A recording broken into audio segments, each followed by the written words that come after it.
Hi అండి. ఓం నమ శివాయ. రేపు అనగా 26/2/2025 మహాశివరాత్రి. అందరికీ మహాశివరాత్రి శుభాకాంక్షలు.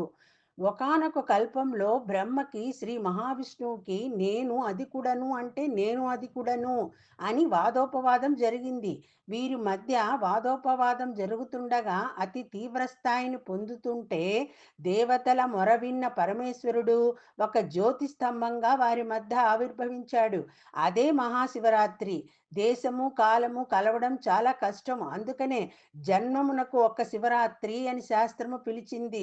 ఆనాడు వేకువజామున చక్కగా తలస్నానం చేసి వచ్చి కూర్చొని సృష్టికర్త, స్థితికర్త, ప్రళయకర్త అయిన పరమేశ్వరుని ప్రార్థిస్తూ, నామం చెప్తూ, ఈశ్వర సాకార మూర్తులకు తెల్ల బియ్యం అక్షింతలు ఒక్కొక్క గింజ వేస్తూ, రుద్రాధ్యాయంతో పూజ చేసి నైవేద్యం పెట్టి ఆ ప్రసాదమును మీరు మీ పిల్లలు తీసుకుంటే పరమాత్మ మిమ్మల్ని ఎంతగానో కృప చేస్తారు.